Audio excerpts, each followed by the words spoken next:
NIOT के वैज्ञानिकों को समुद्री अभियान के दौरान सोनार सिग्नल मिले। उन्हें क्या पता था कि उनकी खोज 7 साल पहले लापता हुए भारतीय वायुसेना के विमान के रहस्य का अंत करेगी। एंटोनोव 32 विमान, जिसमें 29 रक्षाकर्मी सवार थे, 22 जुलाई 2016 को बंगाल की खाड़ी के ऊपर लापता हो गया था। विमान ने सुबह लगभग 8:30 बजे चेन्नई के पास तांबरम वायुसेना स्टेशन से उड़ान भरी थी। विमान को सुबह 11:45 पर अंडमान और निकोबार द्वीप समूह के पोर्ट ब्लेयर पहुंचना था।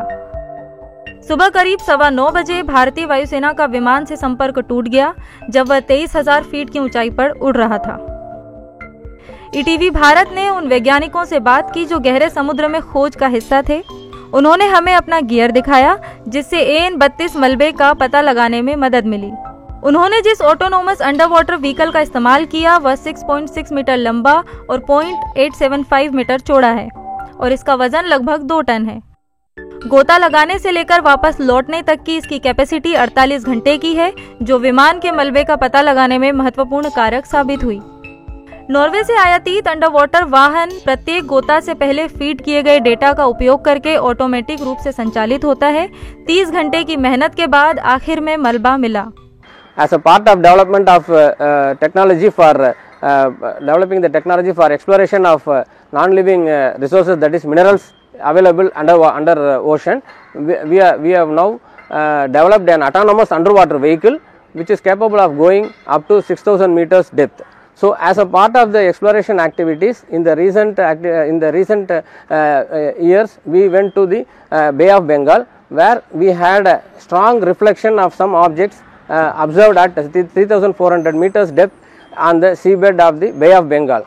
So, upon analyzing the images in the sonar, we came to know that they are the metallic objects which could be the parts of some of the aeroplane which was lost in the year 2016.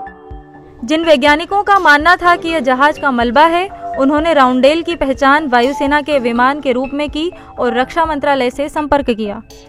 जिस स्थान से चित्र लिए गए थे वह चेन्नई तट से लगभग 140 समुद्री मील या 310 किलोमीटर दूर था, जो हवाई यातायात रडार प्रणाली में दर्ज विमान का अंतिम ज्ञात स्थान था।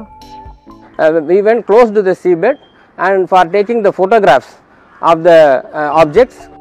जहाज पर सवार 29 लोगों में से 17 IAF कर्मी थे, जिनमें 6 सदस्यीय चालक दल, 2 सेना से, 1 तटरक्षक और 8 नागरिक नौसेना के लिए काम कर रहे थे। भारतीय वायुसेना ने 200 से अधिक उड़ानें लेकर बड़े पैमाने पर खोज और बचाव अभियान चलाया। हवाई खोज में 2,17,800 वर्ग समुद्री मील का कुल क्षेत्र शामिल किया गया। नौसेना और तटरक्षक बल के जहाजों ने लगभग 28,000 वर्ग समुद्री मील की दूरी तय की। Since we acquired this AUV, which has that high resolution mapping payloads, we could able to go down up to 3,400 meter and do the larger area survey, so we could able to pick up some of the man-made object which could be of the debris of AN-32. NIOT is involved in developing technologies for exploration and harvesting of ocean resources, both living and non-living resources. As a part of non-living resources exploration, we have been developing technologies which can go up to 5,000 meters water depth. So far, NIOT has been developing vehicles that are operated from the ship with the help of a cable, that called remotely operated vehicles, and they are unmanned. Now, under the Government of India mission, Deep Ocean Mission, NIOT is developing a vehicle that can take 3 human beings to 6 kilometers depth. 16 सितंबर 2016 को खोज बंद कर दी गई।